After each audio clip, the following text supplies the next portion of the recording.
As investigações sobre a denúncia de abuso sexual envolvendo um padre de Sinop. 9 pessoas já prestaram depoimento na polícia.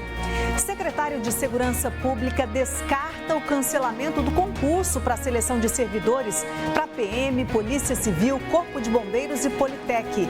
Denúncias de fraudes estão sendo investigadas. Supermercados e peixarias estimam aumento na procura por pescado com o início da quaresma. E o Operário perde na estreia na Copa do Brasil e está desclassificado. A partir de agora, no MT2.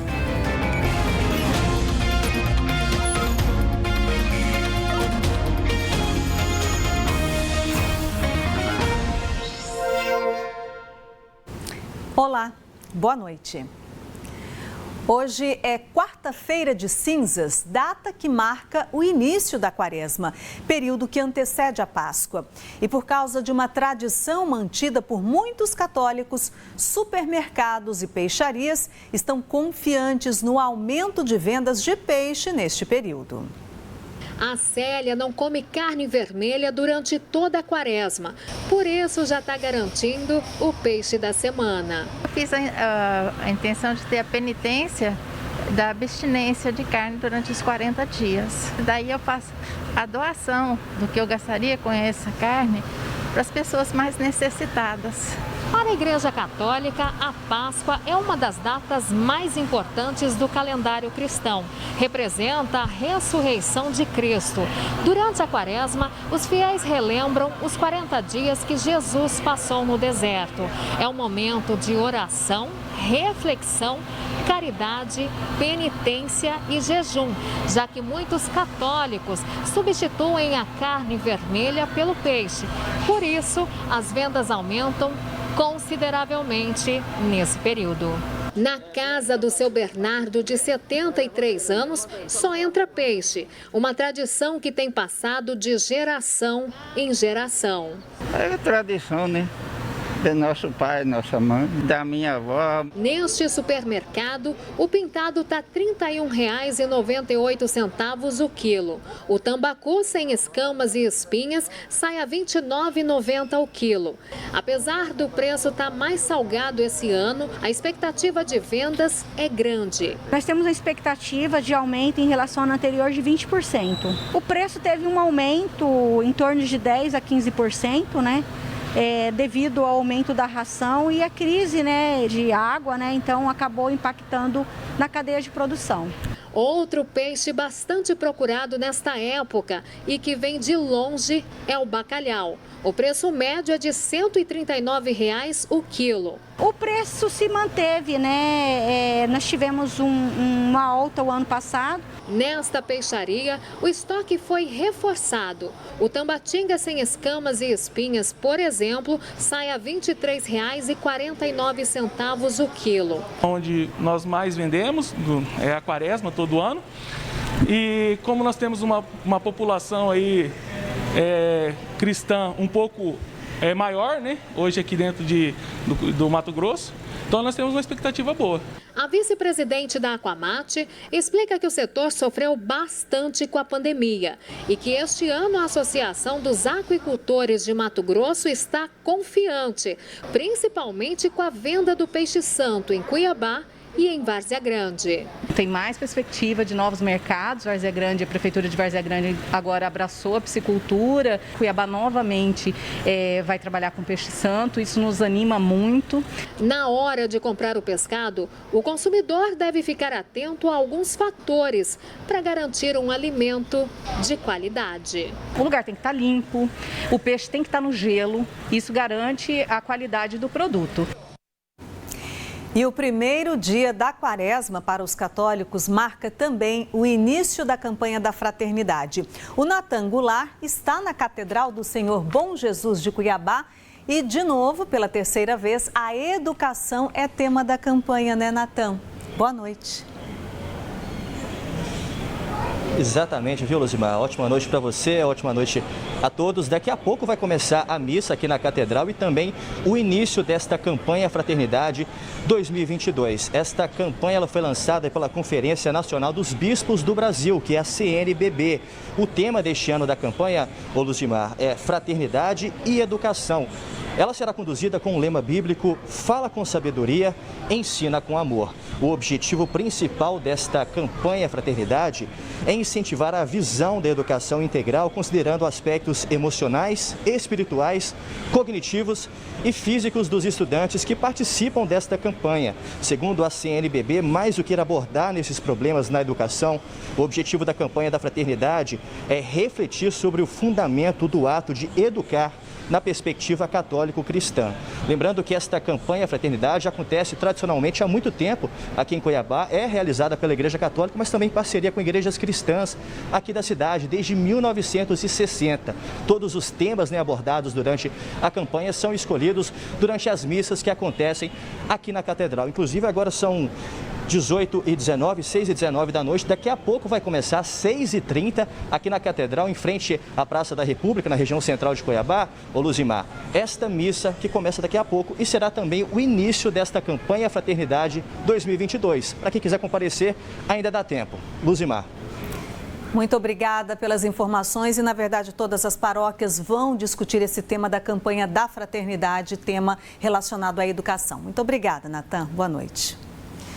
O secretário de Segurança Pública do Estado descartou hoje a possibilidade de cancelar o concurso da segurança depois de suspeitas de fraudes. O Luiz Gonzaga Neto traz para a gente essas informações.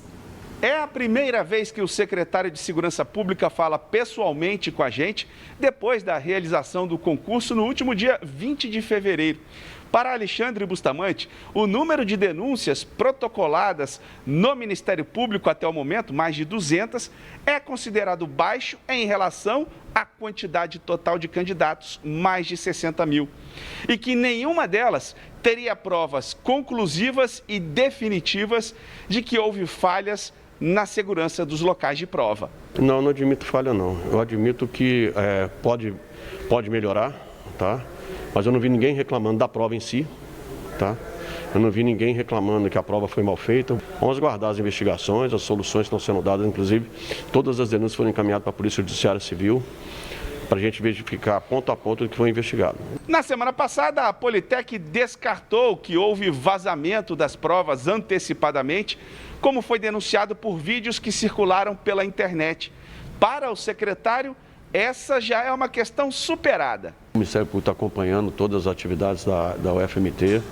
Foi feita perícia nos computadores da UF para ver se a possibilidade de vazamento, a possibilidade é zero de vazamento. A Polícia Civil e a Politec já confirmaram isso através de um laudo. O deputado João Batista entregou à Polícia Federal um pedido de investigação sobre as supostas falhas que teriam sido cometidas pela UFMT, contratada pelo Estado para aplicar a prova. Mas essa investigação ainda não começou. O Ministério Público e o Tribunal de Contas do Estado pediram a suspensão do concurso até o fim das investigações. O secretário aceitou, o que é bem diferente de cancelar. Isso só vai ocorrer se houver decisão judicial, porque se depender de Bustamante, cancelar o concurso não é uma opção. A possibilidade de anulação do concurso é zero. O Tribunal Regional Eleitoral passou a investigar o prefeito de Cuiabá, Emanuel Pinheiro, do MDB, por suspeitas de contratação irregular de pessoal para cargos públicos em troca de que essas pessoas votassem no filho dele, o deputado federal Emanuel Pinheiro Neto, do PTB. O assunto é destaque no G1 Mato Grosso. O TRE vai assumir o processo após pedido do Ministério Público Estadual, já que o prefeito tem foro privilegiado e o caso estava na primeira instância. Por meio de nota, a defesa de Emanuel afirmou que teve conhecimento do inquérito na última segunda-feira e que os fatos investigados nunca ocorreram. Acesse o G1 Mato Grosso e leia. A deputada Janaína Riva, do MDB, assume temporariamente a presidência da Assembleia Legislativa de Mato Grosso. A decisão foi tomada pelo deputado Eduardo Botelho após o Supremo Tribunal Federal determinar na semana passada o retorno dele à presidência da AL. Vice-presidente da chapa de Botelho, Janaína Riva assume a presidência durante 15 dias, até o retorno de Eduardo Botelho ao cargo. A seguir, cai a ocupação de leitos de UTI para pacientes com Covid na rede pública em Mato Grosso. E a volta às aulas presenciais na Universidade Federal de Rondonópolis. A gente mostra já já.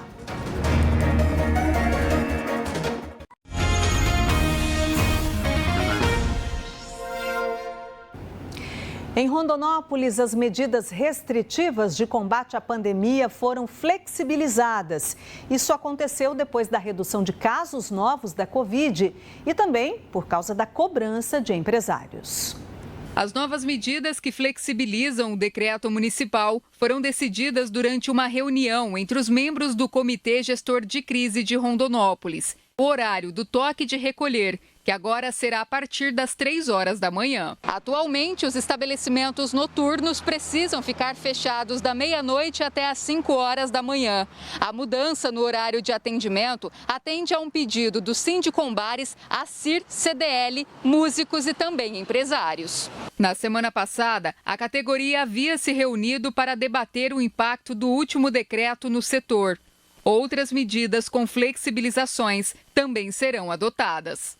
Vamos liberar o consumo de bebida alcoólica durante os jogos no Estádio Municipal Lutero Lopes. Liberamos também a realização de eventos, todos esses, tanto os jogos como os eventos, respeitando o máximo de 50% de ocupação. E para os eventos, nós estabelecemos que o alvará ele tem que ser solicitado com, no máximo, 30 dias de antecedência da data do evento, para que a gente possa fazer um controle dentro da situação epidemiológica do município. Essas medidas em Rondonópolis passam a valer a partir da publicação do novo decreto. Isso está previsto para amanhã. E a ocupação de leitos de UTI para pacientes com Covid na rede pública em Mato Grosso tem registrado queda nas últimas semanas, ou seja, menos pessoas estão tendo sintomas graves da doença.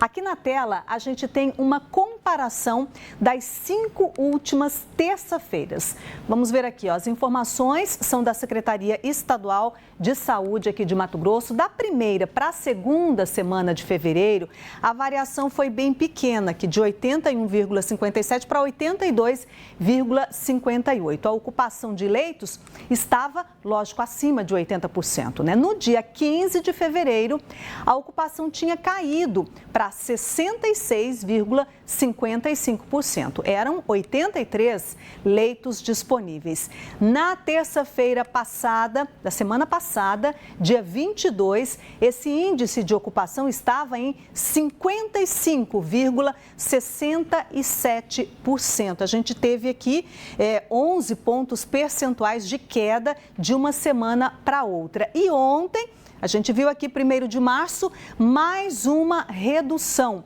47,26% das UTIs estavam ocupadas. Eram 143 leitos disponíveis. E agora a gente traz os dados atualizados que foram divulgados há pouco no painel da Secretaria de Saúde do Estado. A gente confere aqui. Primeiro, vamos dar uma olhadinha nos leitos. A gente falou há pouco e houve novamente queda. Olha só, 33% de ocupação nesta quarta-feira na rede pública em Mato Grosso. São 150 leitos disponíveis hoje para atender os pacientes em situação mais grave com Covid. Agora a gente tem aqui o panorama geral, né? De ontem para hoje foram confirmados 837 novos casos de Covid em Mato Grosso. O total, desde o começo da pandemia, são mais de 708.500 casos confirmados aqui no estado. Nesse período de 24 horas, houve o registro de 13 mortes por coronavírus. O total de óbitos desde o começo da pandemia chegou a 14.746. E mais de 686 pessoas que se contaminaram estão curadas. Informações atualizadas também sobre o andamento da vacinação contra a Covid. A gente tem aqui, primeira dose foi aplicada em 74,58% da população total de Mato Grosso, mais de 2.690.000 doses de vacina, primeira dose. A segunda dose, ou a dose única, foi aplicada em mais de 2.294.000 pessoas em Mato Grosso. Isso representa 63,6% do total da população. E a dose de reforço foi aplicada em 641.456 pessoas, e isso dados até ontem. A gente tem a previsão de ter uma nova atualização do consórcio de veículos de imprensa sobre a vacinação logo mais às 7 da noite. Hoje foi dia de volta às aulas na UFR, que é a Universidade Federal de Rondonópolis. É a primeira universidade pública em Mato Grosso a retomar as atividades presenciais depois de 2 anos de pandemia. Parecia a primeira vez. Depois de quase 6 meses, Maria Eduarda veio assistir às aulas do curso de Letras no campus da Universidade Federal de Rondonópolis. A gente teve muita dificuldade também em assistir às aulas, porque dia de chuva a internet caiu, faltava energia, então a gente não conseguia acompanhar as aulas da maneira que deveria. As aulas presenciais foram retomadas hoje à tarde e seguem no período da noite, e a partir de amanhã haverá aulas nos 3 turnos. A Universidade Federal de Rondonópolis é a primeira universidade pública de Mato Grosso a retomar as atividades presenciais. Foram praticamente 2 anos de ensino remoto. As aulas à distância foram adotadas para tentar evitar a disseminação da Covid-19 na comunidade acadêmica. A UFR manteve a opção de aulas em regime domiciliar para os estudantes com a saúde mais fragilizada, como idosos e aqueles com comorbidades. Esses alunos podem fazer essa solicitação do ensino remoto pelo sistema online da UFR.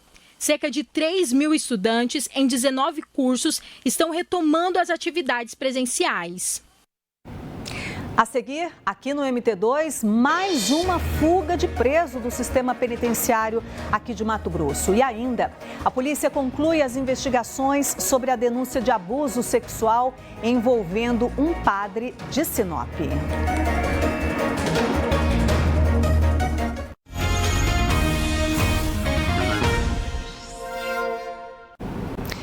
Uma das pessoas que se dizem vítimas de abuso sexual que teria sido cometido pelo padre Nelson Koch reafirmou à nossa equipe as denúncias que contou em depoimento à Polícia Civil. Na conclusão do inquérito, o delegado que investigou o caso pede à Justiça que o padre de Sinop volte a ser preso. 9 pessoas foram ouvidas durante as investigações da Polícia Civil em Sinop, entre elas 5 vítimas.